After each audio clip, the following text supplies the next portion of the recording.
side of my house. This is not the new decor of the office.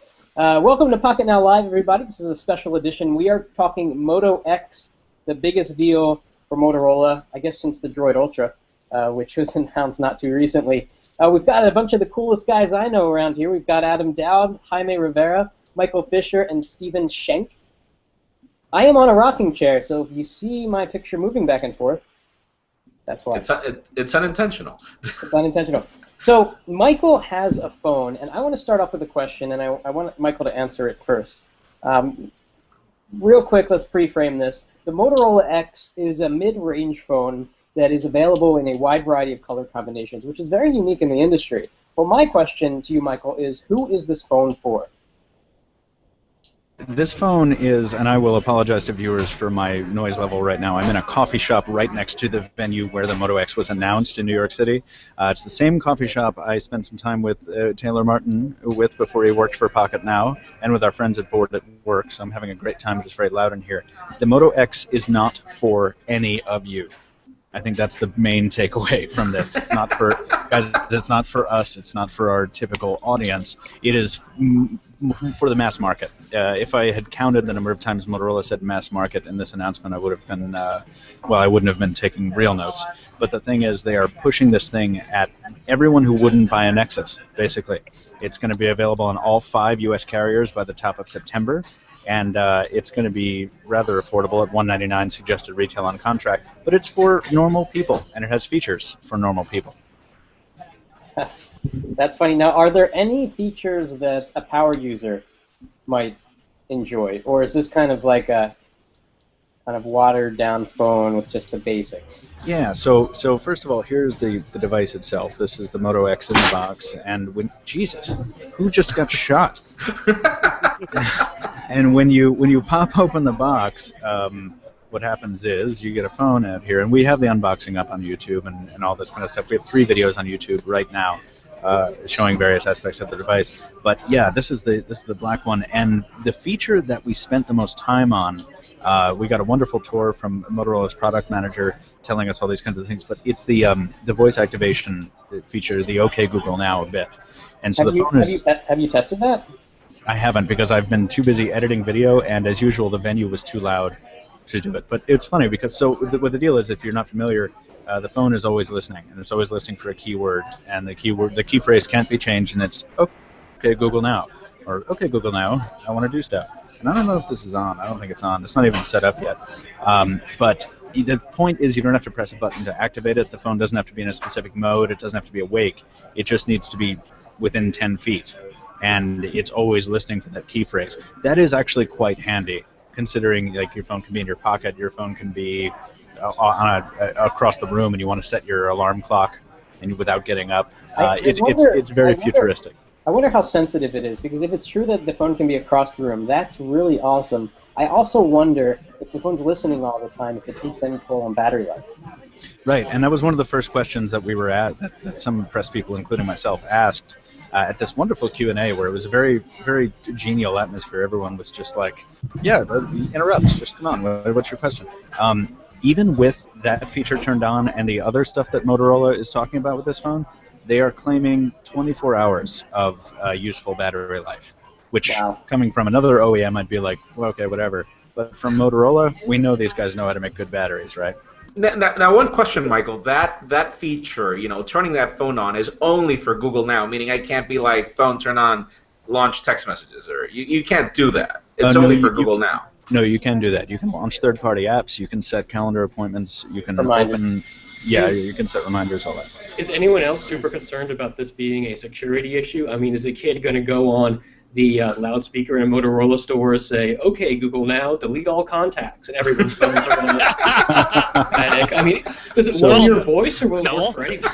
So yeah, security was brought up, and some people were asking, well, what do you do if you keep a lock on your screen?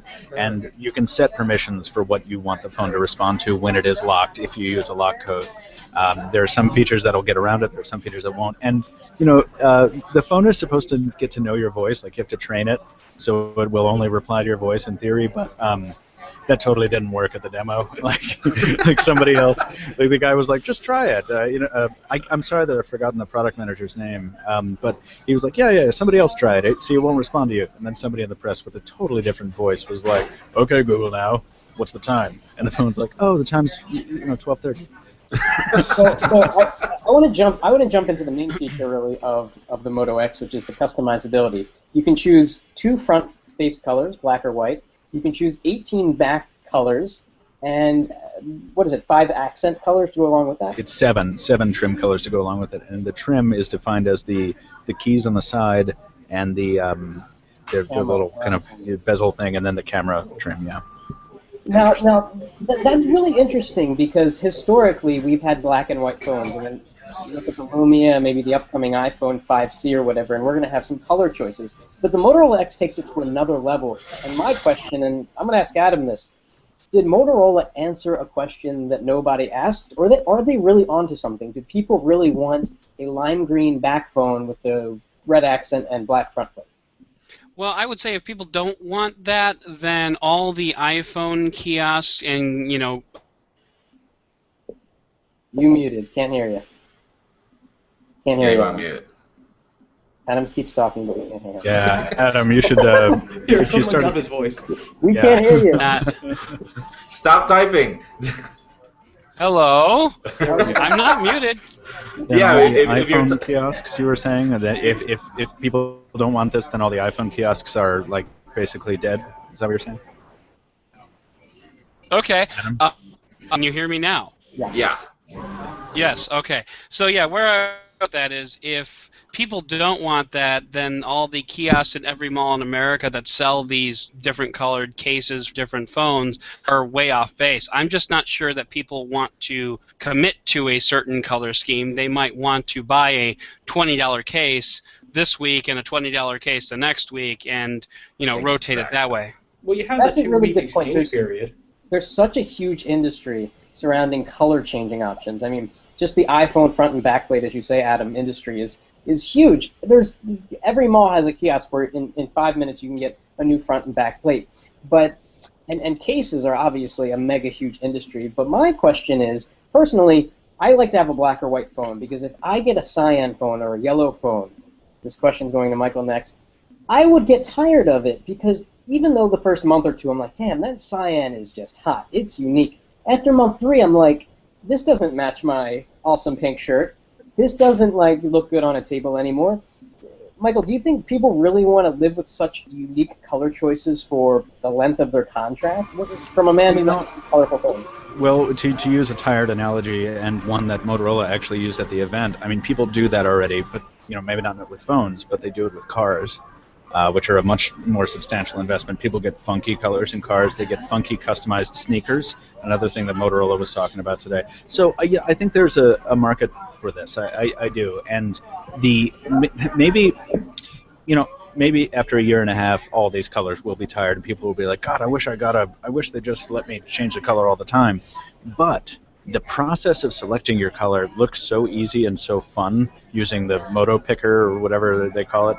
I think people are going to get sold on the experience right up front, and they're going to seize on the value of it and love it right initially. It is a unique process that we haven't seen before. Usually you buy a phone off the shelf, and this way maybe you become more emotionally attached to it. Steven, absolutely. What do you think about this idea of color on a phone? I'm also kind of wondering if the model of ordering a phone enough ahead of time to get it customized is going to be such hot action. So what's the turnaround time once you place your order? 4 days. Time is 4 days. That's correct. Yeah, and that's 4 days for it to reach your door, or 4 days for it to start shipping. That's 4 days for it to door to door, and that's why Motorola. It's one of the reasons Motorola established this giant plant in Fort Worth, which I've heard is an old Nokia plant, but I haven't confirmed that. But anyway, yeah, it's one of the big reasons, the big push behind this assembled in USA thing is so that ordering can happen. And I should note here that the Moto X is made for other markets. Non-American markets will be made elsewhere. So what we have is let me just understand, because there's a question on our YouTube comments right now from Osiris Reborn. Everybody's asking, is this a replaceable backplate? It's not, right? you not a replaceable backplate. You order it and it comes, and this does not come off at all. This is all integrated and single unit. Okay, so I guess the biggest question is, so we have a non-replaceable backplate, and even you make a solid point. You make a much larger investment in buying that blue Honda that I have parked right there at the driveway, and that's the color that I chose. So they do have a point. It's just we've been used to, I guess, 15 to 20 years of cell phones where that hasn't really been the case. And in computers, it's the same case. I mean, I guess we're just not used to that mentality, or else everybody would be wearing a blue watch or a red watch, I guess. I guess there are certain things that we just don't want in a specific color.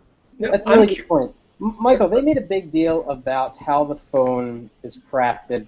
Everyone always does this, but they seem to have made a phone that feels particularly good in your hand. How does it feel in the hand? Is it better than anything you've ever felt, or is it kind of like an HTC One but smaller? In the hand, the phone feels quite nice. Now, a surprising thing about this, and I mentioned this in the hands-on that just went up, is that this is only 130 grams. It's the same exact weight or mass as a Galaxy S4, but it feels so much more substantial, and that's because it's a smaller device overall. But it feels great. This texture on the back sort of echoes Motorola's soft touch Kevlar kind of stuff, even though it's not. The phone really, really does feel quite good in the hand. It might not be the best phone I've ever felt, but it's actually...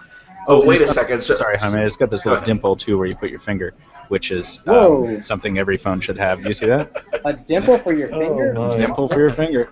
Okay, Michael, so you're saying that this phone is not nano-coated. No Kevlar, not nano-coated. I didn't say it's not nano-coated. I never said that. It is in fact nano-coated, so it is splash resistant. Okay. Yeah. So it is. So I guess it varies from previous Motorola technology in just the fact that it doesn't have the Kevlar. Right. Instead, it's they're calling out this composite material on the back here, and I have yet to look into it further. I don't want to say anything that's wrong, but it's not the Kevlar microwave that we're used to seeing on like the Droid models. This is a totally different design language, and you can see that little curve there, which it really does feel comfortable in the hand. I have to say, I think a lot of people are going to think that way too. And from the front, it kind of looks like a Nexus 4. It looks identical to a Nexus 4, seriously. On the more extreme end, Michael, you put up a video showing the screen looks darn good there with the AMOLED, by the way.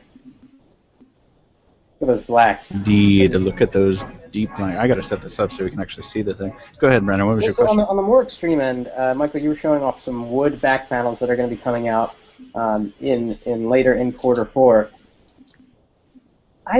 I've never seen a wood phone, and I think I haven't seen one for a reason, because it's a little bit gaudy. What did you think when you saw the wood phone? Was it kind of lame, or was it like, wow, they're really onto something here? So I saw the wood phones when I was on my way over across the demo floor to go do something else, and I stopped and I spent like 10 minutes just shooting video of the wooden phones, because it's not like they're just like, oh, okay, here's the throwaway wood thing. They have 4 different kinds of wood, including like ebony and redwood and bamboo, and like they went out of their way to make it cool. And it's like, you don't just get a wood phone, you get a wood phone that's like the right shade for you, and the wood is coated so it doesn't get dry rot or whatever. just don't change your. This was probably a good joke, Adam, but I didn't hear it. Yeah, same here. Okay, I guess my biggest. We were talking about this with Steven recently. I guess my biggest concern with this is, okay, so if you've always wanted a wooden phone, this is your chance. But the problem is you won't be able to buy it now. You're gonna have to wait until Q4. And I hate that mentality where they come and they announce this really cool, new, unique thing, but now you have to wait until Q4. By the time Q4 gets here, we're going to have the iPhone 5. We're going to have so many phones in the market, which the iPhone is pretty much the phone for everybody else, I guess. Let's admit that. Right. So, I mean, is this phone really going to stand a chance if people are going to have to wait for the phone, the unique phone that they want, and then they're going to be hotter phones by the time that happens? There's a couple parts to the answer, and I think that it's going to depend, as it often does, on the advertising, on the marketing push. This was not confirmed today by any means, but a lot of people were reporting a possible $500 million ad push behind this thing. Is that correct, Stephen? I haven't seen that figure, but I believe it. somebody was tossing that around, and if that happens, this thing is going to probably blow up. Yeah, Because the only way for a phone to sell in the millions is because there's so much noise in the smartphone industry, is if the company spends hundreds of millions of dollars on advertising. And you look at Samsung and Apple, and HTC hasn't really done the hundreds of millions of dollars on advertising yet, but Motorola is going to do that. If they want it to be mass market, they can only do it with a really rich advertising spend and just blanketing the world with Motorola X advertisements. Yeah, but even if they're paying a lot to advertise it, that price could be a deal breaker. I mean, this is a new phone. Right? Yeah, but I mean, it's competing against the Galaxy S4. Would this have done better if it launched at $150 or even $100? That's a good question. I don't think it's dead on arrival by any means. I don't think we're looking at as serious a price faux pas as we did on the Lumia 1020 at $299. But I really do think that if they push the right elements on this, like this phone, you have to understand, guys, that even for us who are geeks and are used to this stuff, to be in a room where a phone is just sitting there 10 feet away from somebody and somebody's like, okay, Google now, and the phone wakes up, I mean, that's even cool for somebody who's used to being wowed. The public is going to be blown away by this. And that combined with the camera, which we have to talk about, and a couple of these other features. I mean, this is, I saw this headline on another site, and I'm sorry I don't remember the site, but there was a great headline. It was like the, what's this called? The X phone, the Moto X. The headline was, the Moto X is Google's iPhone. And that is more true. It's going to be more true for this phone than it ever was for any Nexus phone. The Google Play Edition, all that stuff is for geeks and developers and enthusiasts. This is the one that's going to be for the consumers. And I think it's going to do well. Speaking of Google Play Edition, they're doing a Google Play Edition of this phone. Did you hear that? Yeah, six something in the Google Play Store. Actually, they haven't announced pricing yet. I'm wrong. I'm wrong on that. I'm sorry. Don't don't scare me like that. Sorry, guys. It's gotta viewers. Yeah, viewers. Sorry. Apparently, and we are reading your comments. We do know that some of you are having issues with our live stream. This is a YouTube thing. Our live stream is working fine on our end, and I just tested it right now, and it is working. But just so you know, if for any reason this live stream is broken for you, it'll definitely be live within the next couple of minutes once we hit end broadcast, and you'll be able to watch it, just seconds later. So just a heads up, we are reading your comments, and sadly that's a YouTube problem that we can't fix. If I can jump in here real quick before we move on, Brandon, to a different category. Well, just to close out availability, we're looking at an SRP of $199.99 on contract. It's going to be available on all four U.S. nationals and a fifth, whose name I forgot. Available. US Cellular. US Cellular. Yeah, but there's another one. It's like Ting or something like that. And then available end of month to early September. Other countries will be available later. We don't know. Unlocked and developer versions will become available. 16 and 32 gig versions, depending on the carrier. No pricing established yet for full retail. Okay. What processor does this have, and how much RAM? This has got a very customized piece of hardware called the X8, which is basically an S4 Pro at 1.7 gigahertz. It's dual core. Yeah, it's the dual core S4 Pro. Right, it's the dual core S4 Pro, but it's also got, and then it's got the Adreno 320, which we're used to seeing, but it's got two additional cores that are not on the same chip. So it's a system, it's not an SoC. And those two cores, one of them is completely dedicated to linguistic analysis, and that's what controls the listening, and it's a low-power system. And then the other one is dedicated to roping in all the phone's sensors and using them more intelligently than a lot of other phones do. Like when the phone is lying on a top, you can flip it over. That core is so that the gyro and all the accelerometer, all that stuff, can listen for these events and then turn on that special little notification screen you see in the hands-on video. That's awesome. That's some pretty good stuff. That S4 Pro is making a comeback. I thought it had died with the Tablet Z, but Nexus 7's using it. The Moto X is using it. The Xperia lineup is using it. But Nexus 7's doing quad-core, right? Yeah, they're doing quad-core. Right. Yeah. And importantly, Motorola has said that all their optimizations are not confined to that S4 Pro. The S4 Pro is just what they happen to use in this case. They can use their system. They can plug in basically any CPU they want into that X8 architecture. So this is scalable. It sounds like an add-on to give some Snapdragon 800-like abilities, especially this listening all the time thing, to non-800 chips. Yeah. Exactly. I guess, is it just me, guys, or do you all agree? Yeah, I know this phone is not for all of us, but I don't know. For that price tag, is it really? Michael, do you feel it's worth the price tag? I mean, you could buy an iPhone or a Galaxy S4 for that money. Or an HTC One. And what you get with an iPhone is a very complete, very well thought out, very well cooked experience. In my opinion, what you get for the Galaxy S4 is not that. You get a bunch of features and half of them work right. If things on this phone work properly, then I think it will be worth the price. Absolutely. I won't know for another couple of days of use. Okay, another Adam, question that... I'm sorry. I feel like Adam's been talked over like 16 times. Adam, you're right. You can also get an HTC One for that price. I'm sorry, brother. Hey, I'm just saying. See, I don't know what's going on with your mic, Adam, but we're losing. Yeah, you're breaking up. Every other work, we lose you. So another not question. the mic, it's the computer. Go ahead.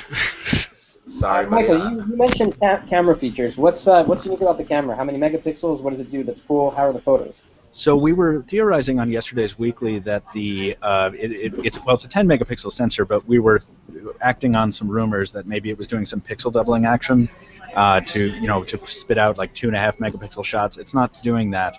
They're calling it the clear pixel camera. We knew this. It's got an extra set of clear pixels, and the purpose of that RGBC imaging is to gather more light while simultaneously shortening the exposure time. So they had some cool snapshots of like the product developers' children running around in a fountain, and you can see individual beads of water being shot up into the air as part of this fountain, and like you can see there's almost no motion blur, even though his kids are like running dead out. It's interesting. I mean, the shots are 10 megapixel. I have yet to try it in low light. If it delivers on its promises of good low light performance and fast exposure time, I think it could outdo some phones. It might outdo the One, which I like, but which kind of delivers some muddy shots, a lot of the time. Did we find out if the 1080p at 60 frames is confirmed? That is on board. You can shoot 1080p at 60 frames. Let me confirm this with the reviewer's guide right now. I love reviewer's guides, by the way. Does that make a difference? Will someone be able to tell that it's faster frame rate? The reason why you want 60 frames is, slow motion video, editing, stuff like that. That's really why you want 60 frames. Your video size is going to be twice, and it's not going to be... It's a bit complicated, but it's good to have the feature every now and then. Yeah, it's so worth it. I love slow-mo video. That shot of the Galaxy S4 Active plummeting into the bucket of water at the end of my Galaxy S4 Active review, I shot that with the HTC One at 60 FPS, and that's why it looks good. Guys, I can't confirm that right now. It does shoot 60 FPS. I don't know if it's 1080p at 60 FPS. It might be 720.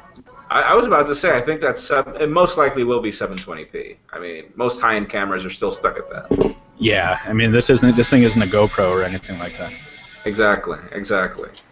Well, I think we are actually running out of things to talk about, which is interesting and good, too, because we have a hard stop at 5, but it's kind of indicative of the phone that we're dealing with here. I think Michael said it well when this is not a phone for us. This is a mass-market Android device that does some really cool things.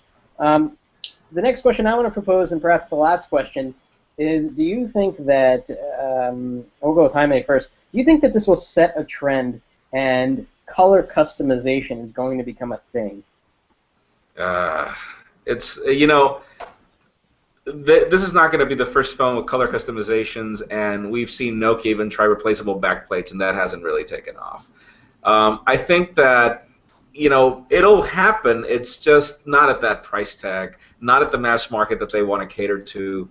Unless this phone is like, unless those features are not gimmicky, they don't end up being gimmicky to the market. I don't think that it's going to set a trend because the phone is not going to be hot enough. That's my perspective, sadly. So just not enough people are going to buy it to warrant. Exactly. That's my perspective. Sadly, the phone doesn't have enough to generate enough top of mind. That's just me, even if they have the marketing push. What do you think, Adam? Do you think this is going to start a trend in phone? It could. Well, you're not. We keep losing you. I have to send in his opinions via postcard, I think. All right. Well, we can hear him, so we're gonna. Yes, Oh, he's. Sorry, Adam. Is he back? I'm the guy who's in a coffee shop in a different city, like on a mobile hotspot, and you guys can hear me fine. Seriously. Yep. Hey, does anybody want to read a storybook or have a blankie? I should make the point that before we gloss it over, this phone is one of only 3 so far to use the nano SIM standard. So there is a nano SIM inside here instead of micro SIM, and that's Get your scissors out, everybody. Yeah, exactly. Your Sharpie. Is it me, or does this remind you of the HTC First? Yes. Yes. Exactly. Okay. Just in fact, it's a smaller screen size with less than cutting-edge specs, and it's aiming high concept on its software. Right, exactly. And the HTC First might have had a different story to tell if it had not gotten into bed with Facebook and all this kind of stuff. But what we have here is a phone it's going to be aggressively pushed by Google, not by HTC, and not by Facebook. People don't want a Facebook phone. That was exciting. That hurt my face. But also, like, I mean, this thing is going to sell much better than the First, I think. I don't know. I mean, it does so much more than the First. There are so many more headlines than the First, and there's a company that really cares about the success of this product. I never got the sense that Facebook cared that much about the First. I just don't. But they still promoted it heavily, and how else would you be better exposed to ads than on Facebook? Everybody's on Facebook all the time. Yeah, I don't know if it's heavily, like, maybe it was promoted heavily on Facebook, but that's only one sector of the thing. I mean, we need a Samsung-sized marketing push to move phones, and if Google does that, I really do think that this phone, and I wish I had the white one. I had asked for the white one, but we got mixed up. But we thank Motorola for the review unit anyway. But if I had if I had one of the blue ones I was playing with before, if I had one of the magenta ones in my hand with a green trim, like it really says something different. Those phones are much more alive, and it gives you a much more positive outlook on the possible success of this product. Because they're doing something, they're committed to doing something different. And I should add that there was a picture on the wall of, I think it was somebody's like butt or whatever. But the deal is, it was denim. They were calling out denim specifically in a promotional shot, and if they make a denim back for this phone, I will buy it. I will buy the hell out of it. I could just go out to the store that's like 3 blocks away and buy a denim case for my iPhone, and that'll solve my problem. Yeah, but then you would also be really lame. You wouldn't be like kitschy. You would be just dumb. I don't know. I guess I want to color in the back of my phone like with a ballpoint pen, like I used to do to my jeans. And how about like a whiteboard backplate? Yes. Dry erase. Put a note on here. Get milk. It's erase. That's the new Moto Note 3. All right, guys. I'm gonna close this out because we have a hard stop. Thank you, everyone, for watching. We want to know what you think about this. Let us know in the comments if the Motorola X or Moto X or whatever they're calling it is going to be something that you're going to buy. We're going to have a lot more coverage on it. Michael's going to do a review and lots of comparisons. He's going to spend a lot of time with it, and it's Dimple. And be sure to follow us on our social networks on Twitter and Facebook, and subscribe on YouTube. We'll see ya. Doot, doot, doot. See you guys. Better.